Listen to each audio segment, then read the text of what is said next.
আসসালামু আলাইকুম everyone, welcome back to my channel. আশা করি সবাই ভালো আছেন, সুস্থ আছেন। আমি আল্লাহর রহমতে ভালো আছি, সুস্থ আছি। শুরু করছি আজকের ব্লগ। তো সকালে এখানে আমি রুটি বানিয়ে নিয়েছি, কয়েকটাই বানিয়েছি কারণ আমরা তো দুইজন মানুষই। আর সাথে আজকে করলা ভাজি করব।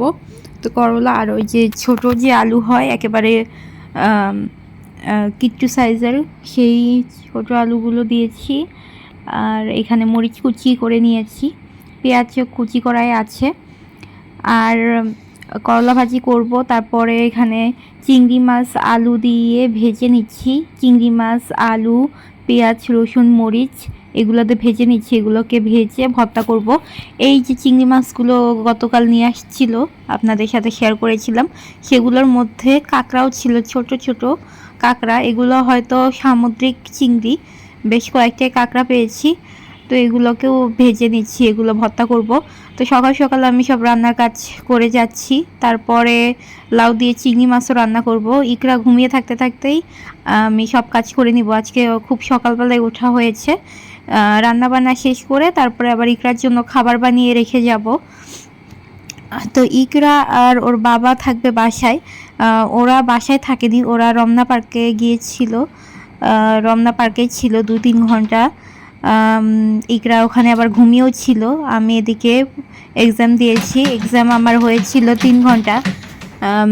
এক্সাম দেওয়ার পরে আমি বের হয়েছি। তারপর ওরা রমনা পার্ক থেকে আমাদের ভার্সিটির পিছনে আসছে। তারপরে আমি ইকরাকে নিয়ে একটু বসলাম, ওই সময় ঘুমিয়েছিল। তারপর ওর বাবা আবার বাইক আনতে গেল, আমরা এখানে ফুচকা খেলাম। ফুচকা টুচকা খেয়ে তারপর বাসায় চলে আসছি বিকালের দিকে। বিকালে আসার পরে আমরা খেতে বসে গিয়েছি। এখানে আলু ভর্তা, তারপরে চিংড়ি মাছ ভর্তা, তারপর লাউদি চিংড়ি, এগুলো দিয়ে আমরা দুপুরে খাবার খাচ্ছিলাম। খুব ক্ষুধা লেগেছিল। আর আজকে বাইরে প্রচুর গরম ছিল। বাসায় এসে ইকরাকে ফ্রেশ করিয়ে দিয়েছি, তারপর ওকে ঘুমিয়ে দিয়েছি। আর এরপর আমিও ফ্রেশ হয়ে নিয়েছি। মাথায় পানি ঢালার পর মনে হচ্ছিল যে মাথা দিয়ে ভাপ বের হচ্ছে, এরকম অবস্থা। এত গরম ছিল আজকে বাহিরে। তারপরে দুপুরে খাবার খাওয়ার পরে আমি রেস্ট করেছিলাম অনেকক্ষণ যাবৎ। প্রচুর মাথা ব্যথা করছিল।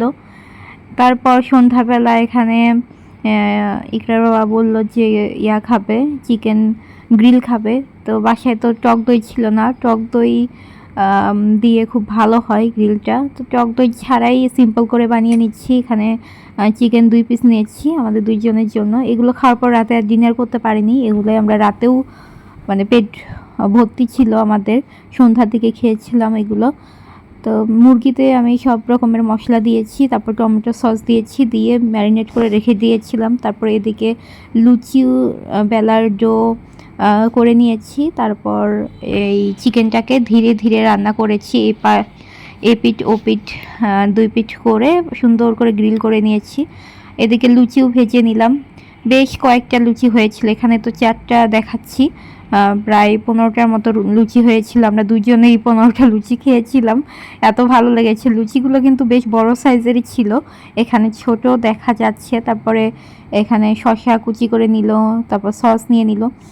আসলে টক দই থাকলে যেটা হয় কি, টক দইয়ের দিয়ে ম্যারিনেট করার পরে একটু গ্রেভি টাইপেরও হয়, ঝোল টাইপের হয়, ওটার মধ্যে সস মিলিয়ে আবার একটু জাল করিয়ে নিই, তাহলে অনেক মজা হয়।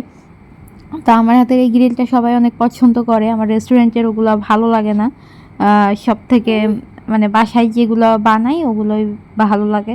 তো আমরা এখানে সন্ধ্যার দিন নাস্তা করার পরে ইকরা এখানে বসে থেকে খেলছিল।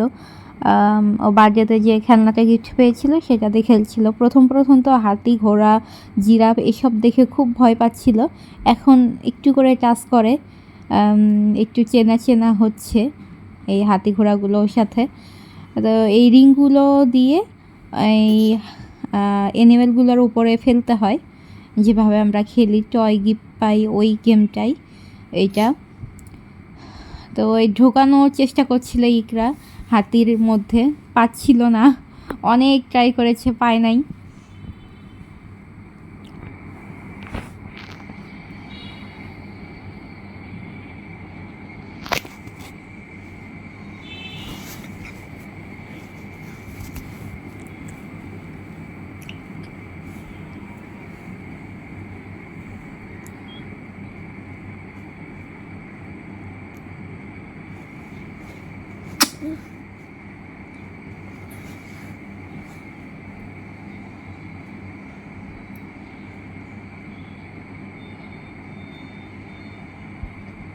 তারপরে দেখতেই পেলেন ইকরা খেলাধুলা করছে। তো এখানে আবার পুঁই শাক নিয়ে আসছিল ইকরার বাবা নিচ থেকে। পুঁই শাকগুলো বেশ ভালো ছিল।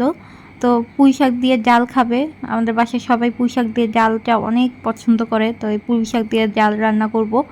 তো পুঁই শাক ধুয়ে নিয়েছি, তার মধ্যে মসুরের ডাল দিয়ে দিয়েছি, পেঁয়াজ কুচি, মরিচ, হলুদের গুঁড়া, জিরার গুঁড়া, লবণ আর সামান্য তেল দিয়ে মাখিয়ে বসিয়ে দিব। তারপরে এই যে রসুন কুচি, পেঁয়াজ কুচি, তেজপাতা আর পাঁচফোড়ন দিয়ে বাগার দিব। তাহলেই সুন্দর মজাদার পুঁই শাক দিয়ে ডাল রান্না হয়ে যাবে। আজকে এই ব্লগটা এই পর্যন্তই থাক। আল্লাহ হাফেজ।